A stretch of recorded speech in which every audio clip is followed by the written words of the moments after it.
누가복음 15장 11절부터 24절까지 교독하십니다. 또 가라사대 어떤 사람이 두 아들이 있는데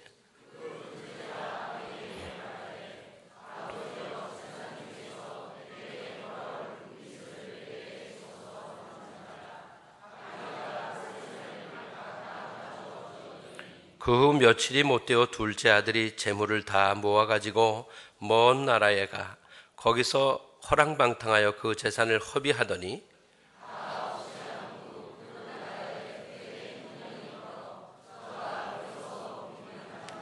가서 그 나라 백성 중 하나에게 붙여 사니 그가 저를 들로 보내어 돼지를 치게 하였는데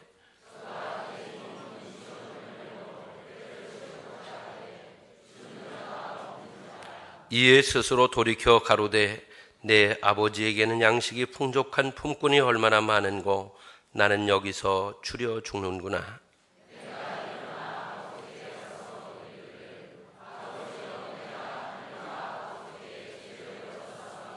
지금부터는 아버지의 아들이라 일컬음을 감당치 못하겠나이다.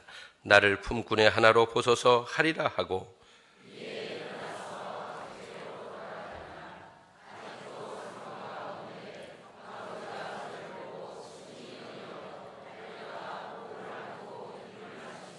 아들이 가로되 아버지여 내가 하늘과 아버지께 죄를 얻어 싸우니 지금부터는 아버지의 아들이라 일컬음을 감당치 못하겠나이다 하나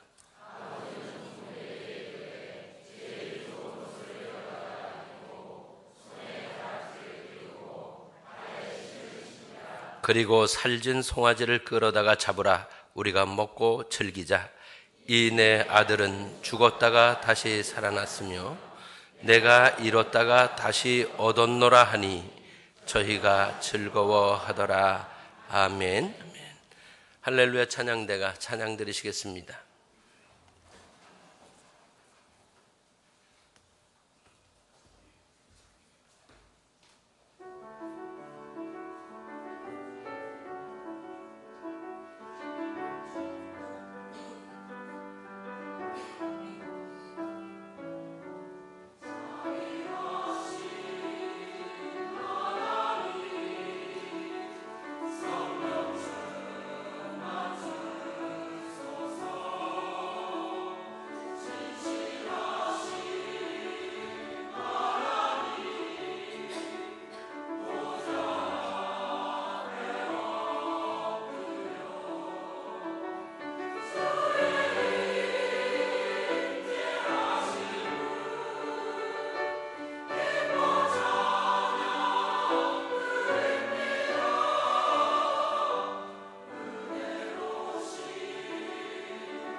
고맙습니다. 감사합니다.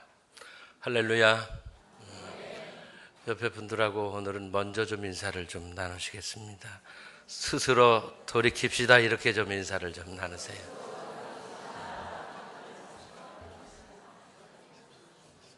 제가 찬양하는 시간에 한번 둘러봤더니 벌써 취침 모드로 들어가신 분들이,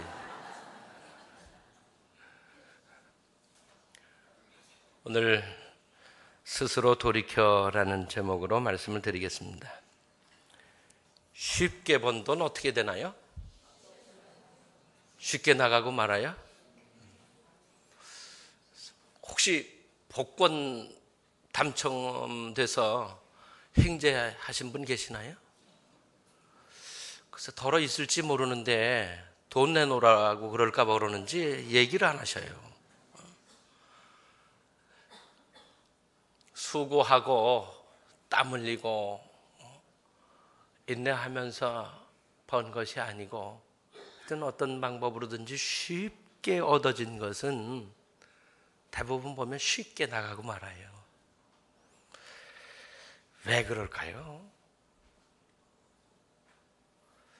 쉽게 얻은 건 왜 쉽게 나가요? 똑같은 거 아닌가요?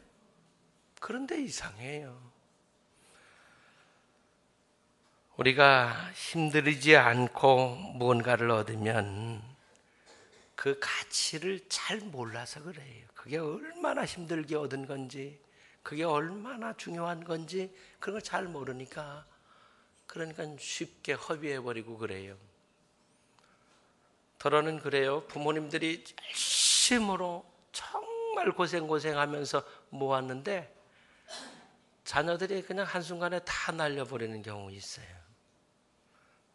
근데 부모님들은 당신들이 고생하면서 이렇게 해온 거기 때문에 그 함부로 쓰거나 뭐 이렇게 못해요.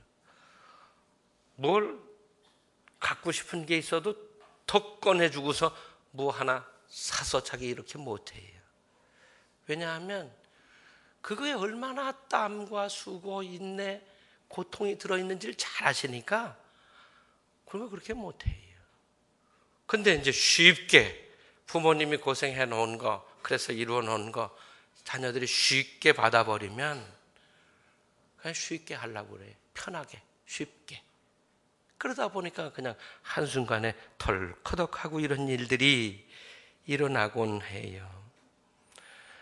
고생하지 않고 얻은 것에 대해서는 대부분의 경우 귀한 줄 몰라요. 그러다 보니까 함부로 쓰고 함부로 하고 뭐 그냥 쉽게 이렇게 하다 보니까 그만 죄도 짓고 타락도 하고 그래요. 고생한 분들 절대 한 번에 무너지는 법이 없어요. 고생하면서 살아온 분들이 무너지는 거 보셨어요? 안 무너져요. 이분들은 그 고생의 가치를 잘 알아서 그래요. 그런데 쉽게 한순간에 탁 물려받았거나 뭐 이렇게 한 분들은 한순간에 불썩하고 주저앉는 경우를 우리가 어렵지 않게 볼 수 있어요. 우리가 무엇이든지 쉽게 얻으려고 하면 쉽게 얻은 것은 쉽게 무너진다고 하는 사실을 우리가 꼭 기억을 해야 합니다. 그래서 우리 하나님을 믿는 사람들은 수고하고 땀 흘리고 열심히 노력해서 얻고 그것에 대한 가치를 깨닫고 그리고 그것을 바르게 사용하면서 살아야지 그게 축복인 줄 아시게 되기를 바랍니다. 그렇게 하려면 아무래도 고생은 좀 돼요. 고생되잖아요.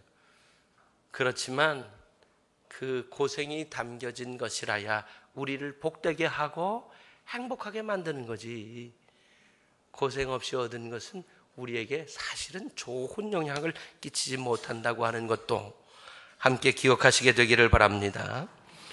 오늘 본문에 나오는 둘째 아들은 힘들이지 않고 아버지에게 유산을 받았어요.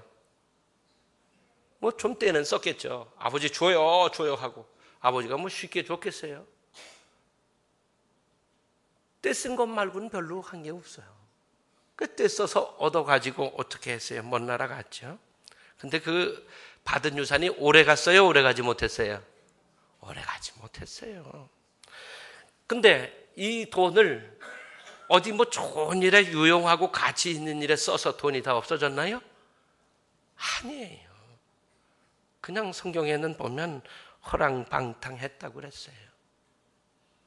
그러면서 얼마 동안 썼는지는 모르지만은 그만 그 유산이 다 없어지고 거지 신세가 되고 말았다고 했어요. 힘들여서 벌지 않은 건 힘들여서 얻은 거라야 정말 우리 가슴에도 오래 남고 가치도 있고 그리고 쓸 때도 가치 있게 쓰지, 그렇지 않으면 이렇게 돼요. 여러분, 우리 부모님들께서는 자녀들에게 너무 쉽게 덜커덕 내주지 마세요. 그게 자식을 위하는 게 아니에요. 잘못하면 자식들이 주저앉아요. 털썩 주저앉아요. 뭔가 좀 수고를 하게 하고 노력을 하게 하고 그래서 뭔가 그 가치를 알 때 주어도 줘야지. 수고도 안 하고 그저 쉽게 인생을 편하게 살려고 하면서 그럴 때 내주면 안 돼요. 그건 가치를 몰라서 그렇게 되고 말아요. 우리 자녀들도 마찬가지예요. 부모님에게 의지해서 너무 쉽게 뭘 하려고 하는 생각을 버려야 돼요. 그럼 겁 없이 막 덤볐다가 그냥 다 주저앉고 이렇게 그냥 고통에 빠지게 되기도 하고 그래요. 우리가 무엇이든지 쉬운 방법으로 뭘 얻고 누리겠다고 생각을 하면 이건 하나님의 뜻하고는 달라요. 왜냐하면 하나님은 행한 대로 갚으시는 하나님이시기 때문에 그렇습니다. 행하지 않고 쉽게 어떻게 해보려고, 이건 안 돼요. 우리가 하나님 믿으면서 하나님께서 우리에게 복 주시는 건 맞아요. 그래서 복을 얘기하면 기복신앙이다. 아니에요. 성경에 수없이 많은 증인들이 있고 또 하나님께서 약속하셨기 때문에 우리가 하나님께 복받고 사는 것 당연한 일이에요. 여러분 복 받으시기를 바랍니다. 근데 우리가 하나님께 복받는다고 하는 문제를 수고도 하지 않고 그냥 하나님께서 어느 날 갑자기 내게 무언가를 왕창 떨어뜨려 줄 거다, 이런 생각을 하고 있다면 이런 생각을 빨리 버려야 돼요. 하나님은 그렇게 하신 적이 없어요. 그렇게 하실 계획도 없으시고 약속도 하신 적이 없어요.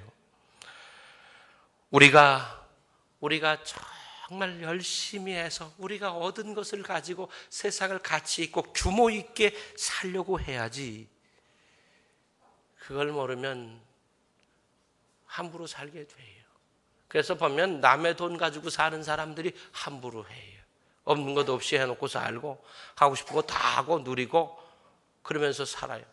그 남한테 피해주고 고통주고 남의 피눈물을 빨아먹는 거예요.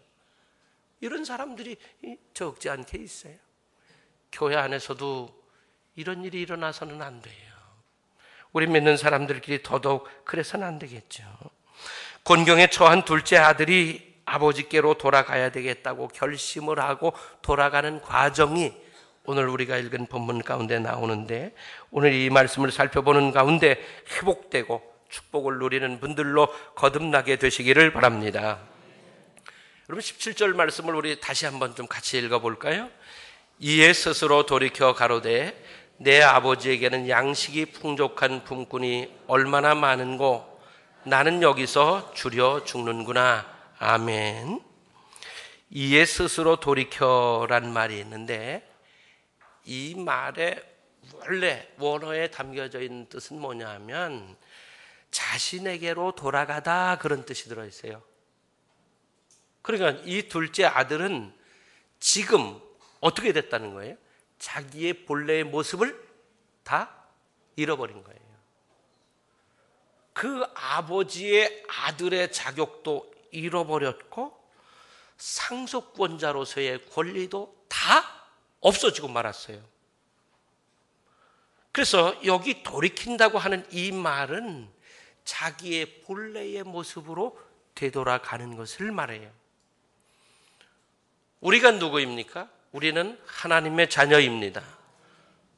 주님을 구주로 영접하는 그 순간 우리에게는 하나님의 자녀가 되는 권세를 주셨기 때문에 주님을 구주로 영접한 우리들은 모두가 하나님의 자녀입니다. 하나님의 자녀인 우리가 하나님을 떠나게 될 때에 우리는 하나님의 자녀로서 누려야 될 모든 권리와 축복권도 다 상실하게 되는 것입니다. 지금 이 둘째 아들은 무엇을 우리에게 의미하느냐 하면 바로 그 사람을 의미하는 거예요. 하나님의 품을 떠나서 자기 마음대로 자기 하고 싶은 대로 자기가 주인 노릇을 하면서 살다가 어려움에 처한 사람을 말하는 것이에요. 이제 사람들은 대부분 그래요. 어려움에 처하면 뒤돌아봐요. 내가 지금까지 뭘 잘못했나? 내가 어떻게 된 건가? 내가 왜 이렇게 됐는가? 이런 걸 그때서 이제 돌아보게 되는데 그때 비교적 객관적으로 자신의 모습을 볼 수 있어요. 막 잘 나가고 이렇게 나갈 때는 자신의 모습을 제대로 못 볼 경우가 많아요.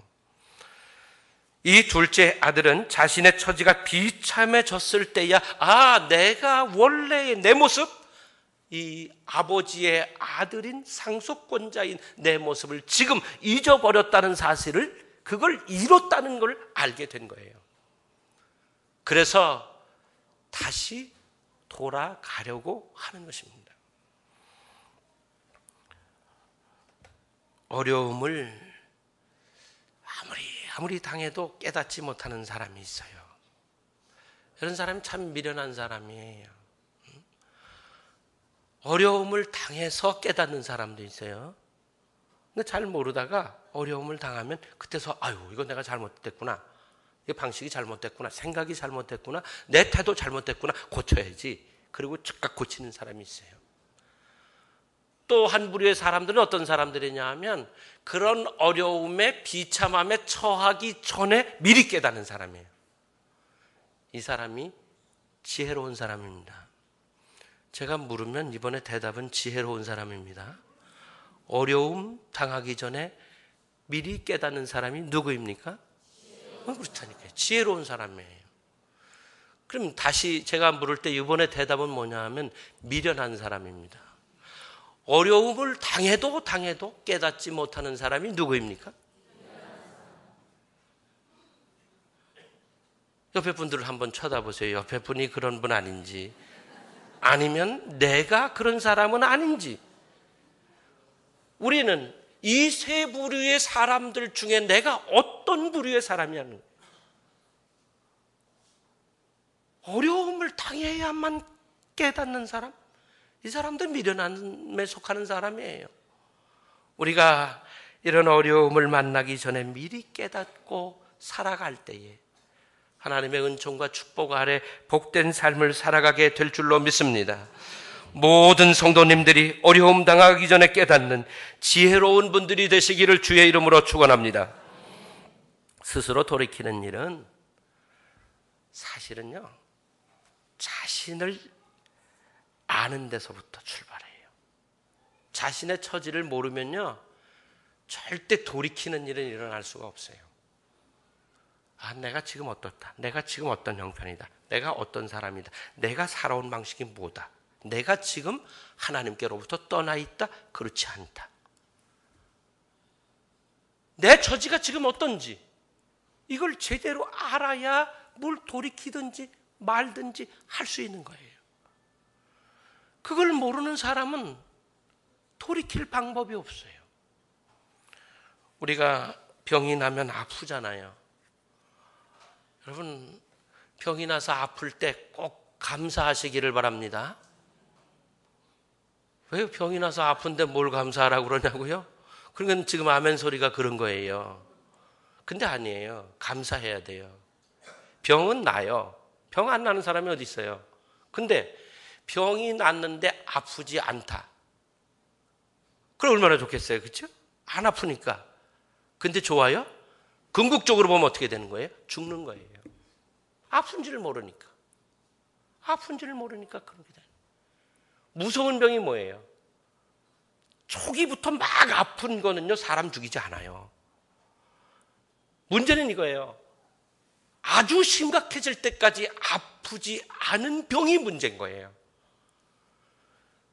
괜찮다가 안 아프다가 이제 정말 끝날 때가 돼서 아파. 그때 발견하면 이미 손 쓸 수도 없게 된 거잖아요. 그러니까 병이 나서 아프거든 뭐 하시라고요? 그래도 싫으세요? 하여튼 우리가 통증을 느끼는 게 얼마나 감사한 거예요. 통증을 느끼니까 뭐가 이상이 생겼구나. 얼른 치료해야 되겠구나. 치료를 하는 거예요. 그래서 사는 거예요. 우리가 자기가 지금 처해져 있는 형편, 자기 모습을 제대로 깨닫지 못하면 절대 돌이킴은 일어나지 않아요. 그래서 우리 하나님 믿는 사람들은 우리 자신을 늘 좀 돌아보아야 합니다. 돌아보고 성령께서 우리 안에 오셔서 우리의 모습을 제대로 깨닫도록 우리에게 지혜를 주셔야 됩니다. 그래야 제대로 깨달아져요. 그러면요, 우리의 삶을 돌이킬 수 있게 되는데, 여러분 이렇게 성령의 도우심으로 늘 깨닫고 돌이켜서 온전한 모습으로 살게 되시기를 바랍니다. 17절의 말씀을 보면 내 아버지에게는 풍족한 분권이 얼마나 많은고 나는 여기서 줄여 죽는구나. 이렇게 혼자 얘기해요. 이 둘째 아들이요. 한번 저를 따라서 해보세요. 여기서 줄여 죽는구나. 둘째 아들이 깨달은 거예요. 여기서 내가 계속 있다가는 굶어 죽겠구나. 안 되겠다. 이건 안 되겠다. 살아야지. 이렇게 생각한 거예요. 근데 여기가 어디예요? 여기. 이 아들이, 둘째 아들이 여기서 줄여 죽는구나 그랬어요. 여기가 어디예요? 어디라고요? 여기는 아버지로부터 멀리 떨어진 먼 나라로 갔잖아요. 먼 나라예요. 아버지의 영향이 미치지 않는 곳에 지금 머물러 있는 거예요.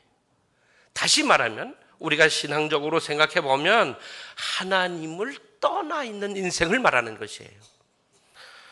또 이 아들이 여기서 내가 줄여 죽는구나 할 때 여기가 담고 있는 의미는 뭐냐면 그가 허랑방탕하고 모든 것을 잃어버리고 거지가 된 곳, 희망이 없는 곳, 절망밖에는 남은 것이 없는 곳이 여기예요. 또 오늘 성경을 통해서 우리가 볼 수 있는 것은 뭐냐 하면 하늘과 아버지에게 죄를 얻은 곳. 하늘은 하나님을 의미하는 말이에요. 하늘과 아버지에게 내가 죄를 얻은 곳, 그곳이 바로 여기라는 거예요. 근데 그 여기가 어느 곳이에요? 죽는 곳이에요. 여기가 내가 죽는 곳이구나. 이걸 이 아들이 깨달은 거예요. 여기 내가 머물러 있으면 나는 하늘과 아버지에게 죄를 얻었고, 그리고 내가 여기에서 허랑방탕하고 모든 것을 잃었고 거지가 되었고 소망 없는 존재가 되게 만든 곳, 그리고 아버지의 품을 떠나서 더 이상 아버지의 축복을 누릴 수 없는 그곳, 지금 자기가 거기에 서 있다는 거예요. 거기에 서 있으면 어떻게 된다고요? 죽는다고요. 끝난다고요. 망한다고요. 그걸 이 아들이 깨닫게 된 것입니다. 이것을 깨닫고 이 아들이 어떻게 생각하는 거예요? 돌아가야 되겠다. 아버지께로 돌아가야 되겠다. 이 생각을 해요. 18절의 말씀을 보면 내가 일어나 아버지께로 가서 이르기를, 혼자 생각을 계속하고 있는 거예요. 그래, 내가 일어나서 아버지께로 가야지. 그리고는 내가 아버지 앞에 이런 말씀을 드려야지. 그렇게 생각을 했어요. 근데 20절의 말씀을 여러분 같이 읽을까요? 이에 일어나서 아버지께로 돌아가니라. 아멘. 어떻게 했대요? 처음에 아버지께로 돌아가서 이런 말씀을 드려야지. 그리고 쭉 생각을 했다가 20절의 말씀을 보니까 일어나서 어떻게 했어요? 아버지께로 돌아가니라. 아버지께로 돌아왔어요. 나를 망하게 하는 그곳에서 일어나야 돼요. 그곳에 주저앉아갖고 생각만 계속하고 있으면 바뀌는 게 없어요. 생각만 한다고 바뀝니까? 안 바뀌어요. 이 아들이 그래 내가 일어나서 아버지께로 가야지, 여기 일단 굶어 죽겠다. 그리고 아버지 앞에 가서 내가 아버지와 하나님께 죄를 얻었어요. 나는 아버지 아들 자격이 없습니다. 품꾼들 중에 하나로 나 좀 써주세요. 이 얘기 해야지. 그 생각만 하고 그곳에 계속 머물러 있었다면 이 아들의 인생은 비극으로 끝났을 거예요. 그런데 생각이 거기까지 이르자 이 사람은 일어났어요. 일어나서 아버지께로 나가게 된 것입니다. 여기 내가 일어나, 그럴 때에 그 일어난다고 하는 말의 원뜻을 보니까 이렇게 되어 있어요. 저를 따라서 하시겠습니까? 내가 당장 가리라. 어떻게 한다고요? 내가 당장 가리라예요. 그 생각이 들자 그 생각대로 지금 당장 지체하지 않고 미루지 않고 일어나서 아버지께로 돌아간 것입니다.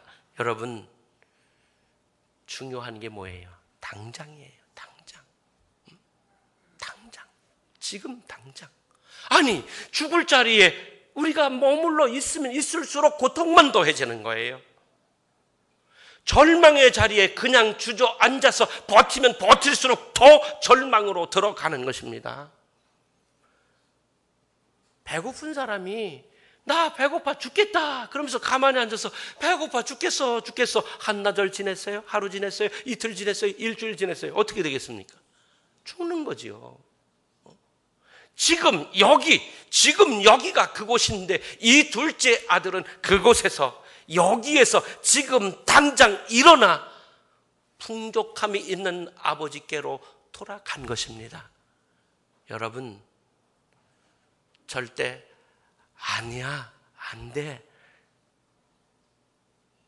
실패한 그곳, 소망 없는 그곳에 주저앉아서 하루하루를 버티지 마세요. 당장 일어나세요. 당장 일어나서 다시 시작해야 돼요. 어디서? 희망이 있는 곳에서, 하나님께서 함께 하시는 그곳에서 여러분 삶을 다시 시작하실 수 있게 되기를 바랍니다. 야곱이 에서 형으로부터 이제 위협을 당하니까 도망가잖아요. 도망가다 첫날 밤 어디서 지내요? 베델에서 지냅니다. 베델에서 지내는데 그 베델에서 이 소년이 참 돌베개 베고 자잖아요. 근데 하나님께서 꿈속에 나타나셔서 약속을 하셔요. 내가 베고 자는 그 돌은 하나님의 전이 될 것이고 나는 너의 하나님이니라. 그렇게 약속해요. 그리고 가서 일삼촌 집에 20년 있다가 돌아와요. 돌아오는 길에 약복강 건너고 형 에서와 화해하고, 그리고는 어디 머물러 살냐면 세겜 땅에 머물러 살아요. 세겜 땅에 살기가 괜찮아요. 그런데 하나님께서 에삼촌 라반의 집에서 돌아오게 하실 때에 가야 할 곳은 세겜이 아니라 베델이었어요. 하나님의 약속이 머물러 있는 그 땅으로 가야 하는 것이었어요. 하나님의 명령이었어요. 그런데 세겜 땅에 머물러서 안주하고 있으니까 하나님께서 다시 야곱에게 명령하셨어요. 일어나 베델로 올라가라. 일어나서 베델로 올라가라는 거예요. 어디로? 축복의 땅으로. 세겜 땅이 어떤 땅이었어요? 비극이 일어난 땅이 세겜 땅이었어요. 그래서 야곱 보고 하나님께서 말씀하시는 거예요. 일어나 베델로 올라가라. 그때 일어나라고 하는 말이 이 말이에요. 당장 나가라, 그런 말이에요. 당장 나가라. 똑같은 단어예요. 그 단어가. 그 야곱이 하나님의 그 명령을 받고 세겜에서 당장 떠나서 베델로 갑니다. 하나님의 축복이 그 베델에 예비되어 있었어요. 또 성경에 똑같은 단어를 사용한 곳이 있는데 그 단어가 어디에 사용되었냐면, 나오미가 유대 베들레헴을 떠나서 그 흉년 들고 살기 어려워지니까 모압으로 갔잖아요.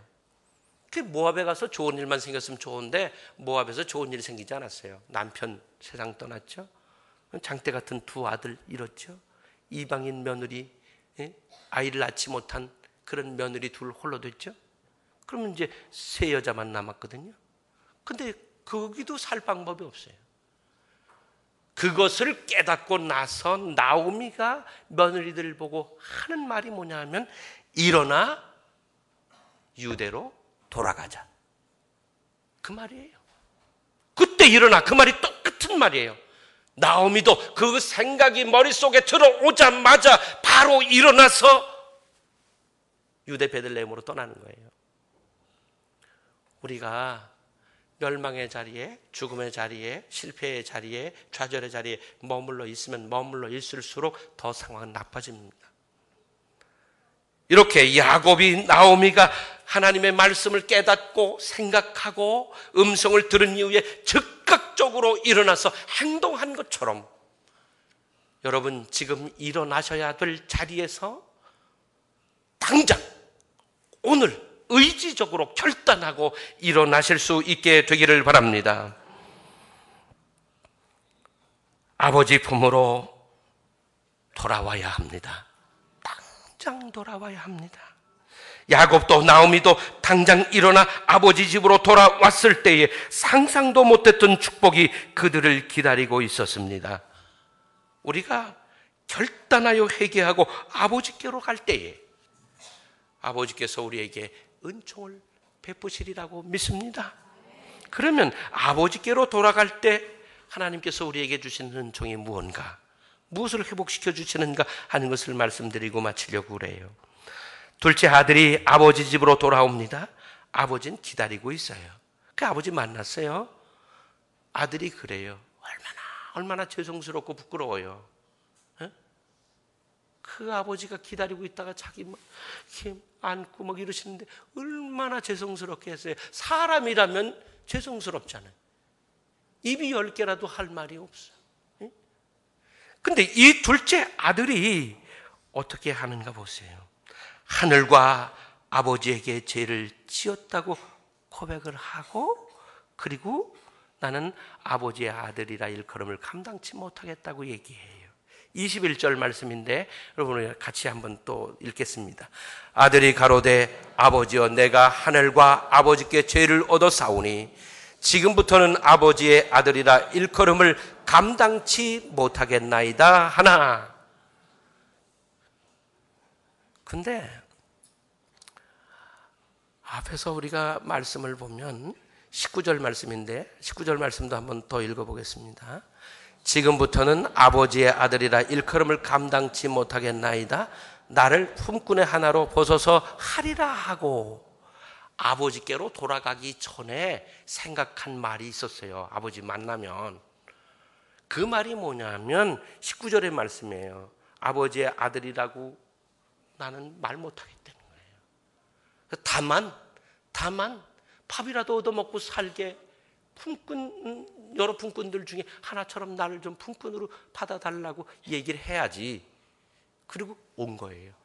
막상 아버지를 만나서 하는 말이 21절인데 이게 뭐냐면 하늘과 아버지께 죄를 얻어 싸우니 지금부터는 아버지의 아들이라 일컬음을 감당치 못하겠나이다.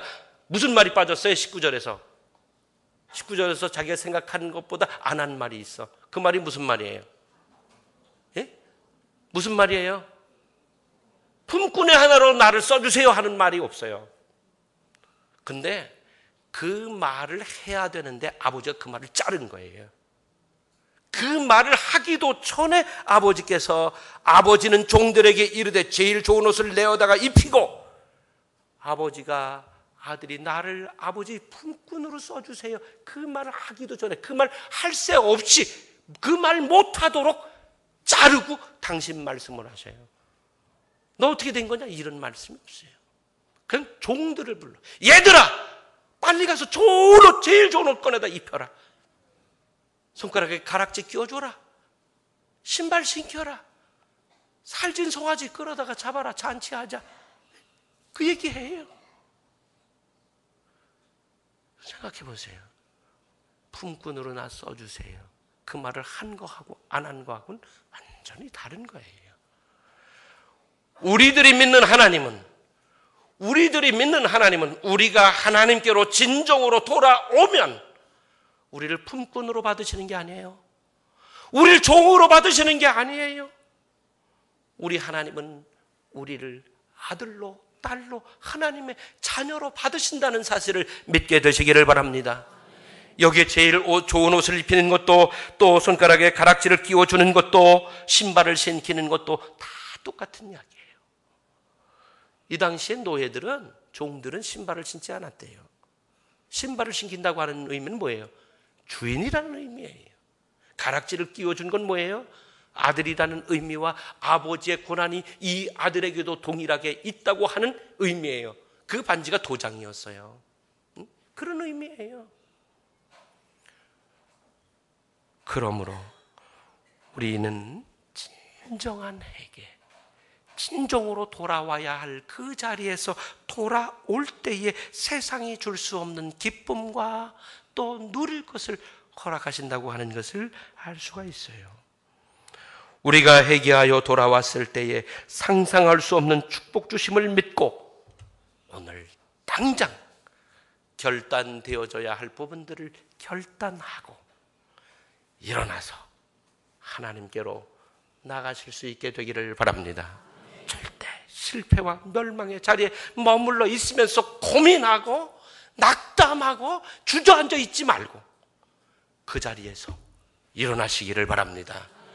그래서 여러분 멋지게 승리하는 인생들을 살아가실 수 있게 되기를 주님의 이름으로 축원합니다. 기도하시겠습니다. 주님, 저희들이 지금 어떤 자리에서 살고 있습니까? 저희들이 살고 있는 삶의 자리가 정말 희망이 있는 자리입니까? 소망이 있는 자리입니까? 하나님의 은혜와 축복과 기대가 있는 자리입니까? 아니라면 절망과 실망과 좌절과 실패와 죄의 자리에 머물러 있다면 저희들이 얼른 깨닫고 당장 일어나 하나님께서 주시는 소망의 자리로 우리의 삶을 옮길 수 있게 하여 주시고 하나님의 품을 떠나 세상 가운데 고통당하는 이들이 돌아오도록 역사해 주시기를 원합니다. 우리 가나안 가족들 중에서 하나님께로 돌아와 하나님께서 예비하신 그 축복을 누리게 하시기를 원하나이다. 예수님의 이름으로 기도드리옵나이다. 아멘. 찬송하시겠습니다. 335장입니다.